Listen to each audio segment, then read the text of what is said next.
Je suis toujours en compagnie de Graça Raposo, directrice de recherche au CNRS, chef d'équipe dans l'unité de biologie cellulaire et cancer de l'Institut Curie.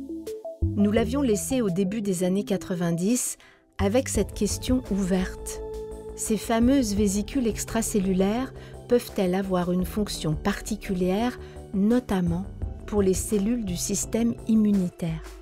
Graça Raposo nous raconte la suite. L'étape géniale, c'est que nous avons collaboré bien sûr avec des immunologistes et nous avons commencé à isoler ces vésicules et à les mettre en contact avec des lymphocytes T, aussi des cellules du système immunitaire, pour savoir si oui ou non elles avaient une action sur ces lymphocytes. Et là, surprise, ces vésicules sans cellules étaient capables de stimuler la prolifération des lymphocytes. C'est-à-dire que ces vésicules toutes seules étaient capables seraient capables d'initier une réponse immune. Et là, c'était bingo. Je pense que ça a été un moment charnière dans ma carrière. C'était vraiment la découverte que ces vésicules pouvaient être fonctionnelles. C'est ça. Et pas seulement dans votre carrière, ça a été pour la science Je pense que c'est une contribution importante dans le domaine, oui. C'était vraiment une contribution importante dans le domaine parce que c'était la première fois qu'on montrait que ces vésicules pouvaient être fonctionnelles. Qu'elles avaient une fonction, dans le cadre des cellules immunitaires, qu'elles déclenchaient une réponse immunitaire de la cellule vers laquelle elles allaient. Bon, on sait, il y a eu beaucoup de pour et de contre. Mais Graça Raposo a continué à explorer quelles pourraient être les conséquences de cette réponse immunitaire provoquée par les vésicules extracellulaires. Et elle s'est demandé si elle pourrait avoir un impact dans la lutte contre le cancer. Nous nous sommes dit, est-ce que c'est bien vrai? Est-ce que ces vésicules pourraient éradiquer vraiment des tumeurs? Est-ce qu'on pourrait les utiliser comme un vaccin anti-cancer, par exemple? C'est-à-dire de les armer avec des molécules ou des substances actives qui pourraient détruire les cellules cancéreuses? Non, c'était vraiment essayer de comprendre si ces petites vésicules, donc ces petits ballons, seraient capables, une fois injectés à des modèles de souris, par exemple, qui ont des tumeurs, est-ce que ces vésicules pourraient diminuer la croissance tumorale? Est-ce que ces vésicules pourraient aller stimuler la réponse immunitaire contre la tumeur? Et là, nous avons montré, mais très vite après, parce que le premier article est sorti en 1996 et l'autre article est sorti en 1998, montrant que ces vésicules pouvaient effectivement éradiquer des tumeurs. Il y a eu même des essais cliniques qui ont été faits chez l'homme pour le mélanome. Donc, en cours en ce moment, il y a énormément d'essais cliniques maintenant avec les vésicules extracellulaires. Vous ne pouvez même pas imaginer, il y a plus de 300 essais cliniques, mais dans différentes... pas que dans le système immunitaire. Pas que dans le système immunitaire. Après... Parce que les cellules, de toutes les cellules, de tous les organes, ont des vésicules extracellulaires. Alors, la majorité des cellules peuvent relarguer ces vésicules. Maintenant, on le sait, de plus en plus de chercheurs s'intéressent à ces vésicules. Ça a été un domaine en plein essor, c'est incroyable. Voilà, il y a énormément d'essais cliniques, cancer, maladies neurodégénératives, capacité de régénération. Là, je reviens d'un congrès, on était 1100.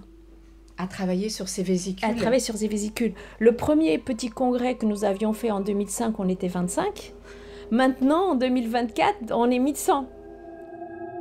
Ces vésicules extracellulaires, qui ont été longtemps perçues comme des poubelles, sont en réalité un extraordinaire moyen de communication entre les cellules. Elles pourraient donc bientôt se révéler être un convoyeur incontournable pour acheminer des traitements directement au sein des cellules malades. Mais attention, les vésicules extracellulaires sont tantôt bonnes, tantôt mauvaises.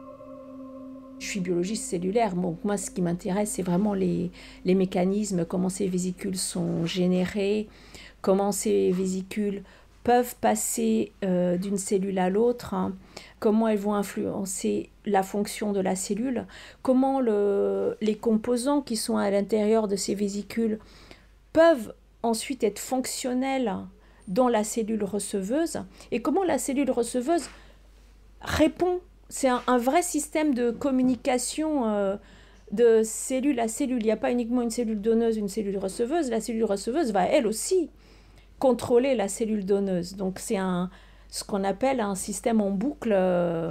Bon, il y a une partie, on dit toujours que ces vésicules, hein, c'est un peu le bon, la brute et le truand. Parce que ces vésicules peuvent être très bien, aller donner une communication à l'autre cellule qui va lui permettre de maintenir sa fonction. Mais ces vésicules peuvent nous jouer des tours. C'est un peu comme des chevals de Troie, parce qu'ils peuvent par exemple incorporer des protéines virales et ensuite aller, c'est comme des virus, hein. On dit des fois ces vésicules, ça a été un peu assimilé. En fait, c'est peut-être l'ancêtre du virus, hein. Il y a eu beaucoup d'articles là-dessus, après c'est à débattre, hein. Mais ces vésicules, elles peuvent aussi porter des mauvais messages. Et un exemple, c'est qu'on sait que ces vésicules, une fois sécrétées et relarguées par des cellules cancéreuses, elles peuvent favoriser les métastases. Et là, voilà, c'est des brutes et des vrais truands. Donc ces vésicules-là, elles peuvent aller préparer les organes là où il y aura des métastases. Ces vésicules, par exemple, cancer du sein ou d'un mélanome, vont aller, par exemple, induire des métastases dans le cerveau, dans le poumon, malheureusement. Donc là, c'est vraiment ça aussi qui nous intéresse. Bon, dans le cas du mélanome, dans le cas du cancer du sein, c'est d'essayer déjà de comprendre quels sont les marqueurs de ces vésicules. Est-ce qu'on va pouvoir interférer? Là, c'est très fondamental, hein. Mais est-ce qu'un jour, hein, on pourra vraiment l'appliquer en thérapie, aller jouer sur ces vésicules, hein? Bon, d'un point de vue diagnostic, précoce, ça c'est l'intérêt, c'est d'avoir des marqueurs pour pouvoir, dans le sang de patients, déterminer s'il y a effectivement ou quelle est la gravité de l'état. Mais ensuite, est-ce qu'on ne pourra pas modifier un peu au niveau des tumeurs, hein, aller altérer la sécrétion de ces vésicules pour pas qu'elles induisent des métastases? C'est peut-être un rêve, hein, mais c'est voilà, la recherche aujourd'hui. C'est de la recherche qu'on fait aujourd'hui. Comprendre cette variété de fonctions des vésicules extracellulaires, tantôt bonnes, tantôt mauvaises pour la santé, est essentiel d'un point de vue fondamental, mais pourrait aussi déboucher sur de nouvelles stratégies thérapeutiques. Il y a des collègues qui travaillent, donc comment, quand on fait de l'exercice, hein, est-ce qu'on sécrète plus ou moins de vésicules? Et quel est le devenir de ces vésicules? Alors, il y a aussi d'autres collègues qui s'intéressent beaucoup de comprendre, hein, par exemple, comment ces vésicules pourraient être des fontaines de jouvence. Ah, c'est vrai. Ça nous intéresse. Ça nous intéresse. Des fontaines de jouvence, dans le sens où, par exemple, des vésicules qui viennent des cellules séminales, ces vésicules-là, elles auraient des capacités régénératives. Et donc, il y a eu des articles qui sont sortis sur la régénération cardiaque. Mais il y a eu un article qui m'a beaucoup intéressée, c'est-à-dire qu'il y a des chercheurs qui ont pris des vésicules de souris jeunes, ils les ont injectées à des souris plus âgées, et les souris plus âgées, ça allait mieux. Ça allait mieux. Alors que le contraire n'était pas vrai. Les souris les plus jeunes, elles se sont débarrassées des cellules vieilles. Des vieilles vésicules. Donc il y a énormément d'articles qui sortent là-dessus, mais là sur l'exercice, moi je fais beaucoup d'exercices aussi, parce qu'une de mes passions c'est la natation. Ah, vous nagez? Oui, je nage beaucoup et ça me fait beaucoup de bien. À la tête? À la tête. Vous nagez en piscine ici à Paris? Je nage en piscine ou je nage dans la mer quand je suis au Portugal ou en Bretagne. Et vous nagez tous les jours? Est-ce que je peux dire quasiment, oui. Ouais. Et vous faites quoi, 1500, 1000 mètres? Oui, je fais en général 1500, mais je fais aussi beaucoup de sports aquatiques, type bicyclette aquatique, gymnastique aquatique, tout ce qui est dans l'eau, quoi. Vous aimez J'ai grandi dans l'eau. J'ai grandi dans l'eau. Au Portugal? J'ai grandi dans l'eau au Portugal, aussi dans les anciennes colonies portugaises, parce que j'ai beaucoup vécu en Afrique. Parce que mon papa était amiral dans la marine portugaise. C'est vrai que dans les anciennes colonies portugaises, quand j'étais petite, j'avais 8-9 ans, j'ai vécu en Angola, j'ai vécu au Mozambique, donc on était dans l'eau. Dans l'eau, au bord de la mer, et voilà, dans les piscines. Et moi, je suis bien dans l'eau. Et vous pensez que ça a participé à faire de vous la chercheuse que vous êtes, d'avoir nagé? Vous avez eu des idées en nageant? Ouais, je pense que vraiment, ça m'a beaucoup équilibrée et de pouvoir justement me laver, me reconcentrer, me centrer sur moi-même, d'avoir ce moment de... Je me recentre, je réfléchis et quand je sors, tout va mieux. Je suis beaucoup plus efficace et puis j'ai besoin de ça. Je ne peux pas rester assise toute la journée. Le bureau de Graça Raposo à l'Institut Curie ressemble à une bulle, une sorte d'aquarium au milieu de son laboratoire de recherche. Sa table de travail est recouverte de formulaires de demande de financement. Sur les étagères, il y a des livres en anglais, en français et des photos un peu partout. Cette photo en noir et blanc, c'est votre famille avec vos parents? Ouais. Et vous êtes la petite là en robe? La petite, ouais, avec la petite culotte à l'air. Ouais. Et ah oui, on voit votre culotte. Et c'est votre papa? Voilà, c'est mon papa qui est parti. Et c'est au bord de l'eau? Voilà, alors ça c'était... Alors, j'ai été dans les anciennes colonies, mais ce qui m'a fait revenir en France, pour tout vous dire, c'est que quand j'avais 6 ans, mon papa a été au chantier naval de Nantes. Il était donc dans la marine portugaise. Il a été nommé pendant 3-4 ans au chantier naval de Nantes. Et donc j'ai commencé mon école maternelle à Nantes. Et c'est là que j'ai commencé à parler français. Entre 3 et 6 ans, j'étais à Nantes. Et il y avait mon frère aîné. Donc ça, c'est une photo à Nantes? En fait, cette photo-là, je dirais, c'est soit à Pornic, Pornichet. Oui, d'accord. En France. Et on voit la mer derrière, on voit quelqu'un en maillot de bain et vous êtes là avec 2 frères, vos parents. Mes 2 frères aînés. Donc l'aîné avait 9 ans de plus que moi. Le plus jeune 6 ans de plus que moi et donc moi j'étais la petite.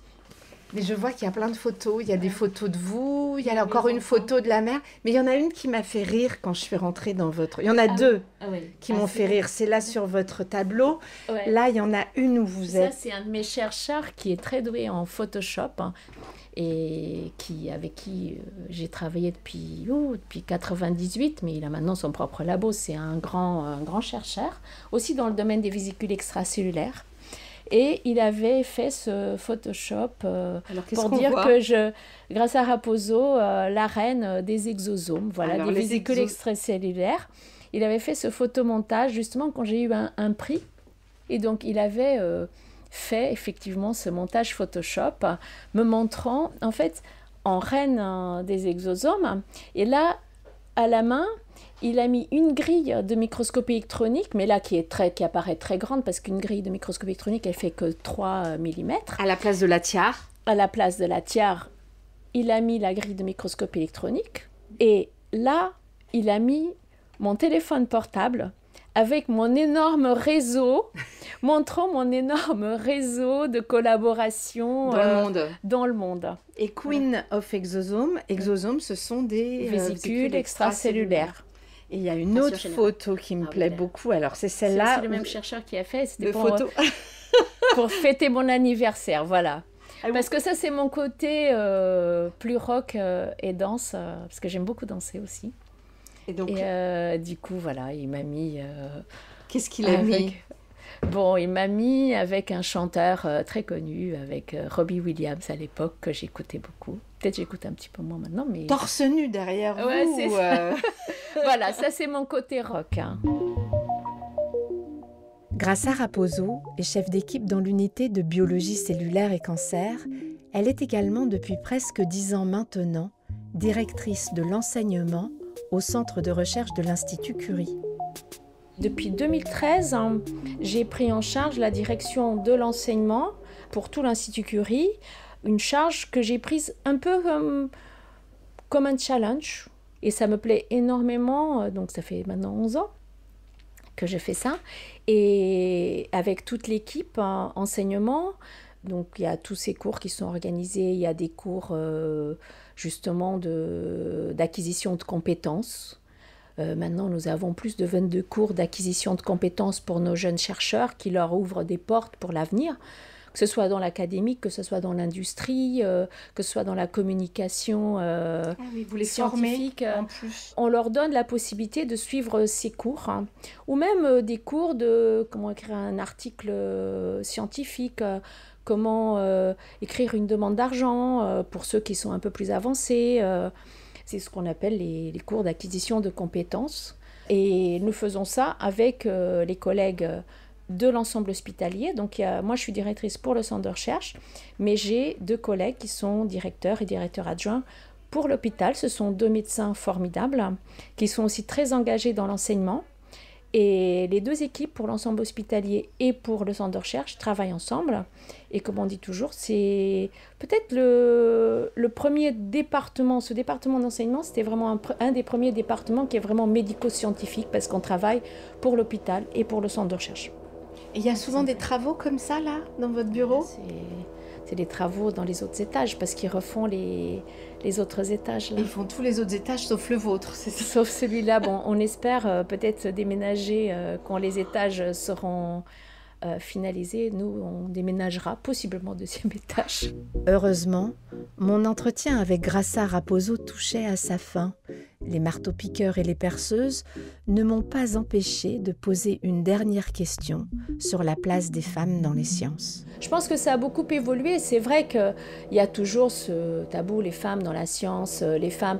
Moi, justement, quand j'ai commencé, même quand je suis allée en postdoc aux Pays-Bas, mon directeur de thèse, il pensait que j'allais dans son laboratoire parce que c'était mon mari qui avait un poste aussi en Hollande. Moi, je dis non, c'est moi qui ai voulu venir dans votre laboratoire parce que je voulais continuer. Et j'avais déjà un petit garçon à l'époque, mais il me disait, oui, mais les femmes, si elles veulent continuer dans la science, elles ne peuvent pas vraiment avoir d'enfants. C'était un tabou. Alors que, en fait, à vrai dire, les femmes avec des enfants, on est hyper organisées. Et puis, il ne faut pas s'empêcher d'avoir des enfants. Et puis maintenant, je pense qu'il y a une place pour les femmes dans la science. Bon, et nous avons l'Institut Curie qui est un bel exemple d'un lieu où les femmes sont toujours à l'honneur. Voilà.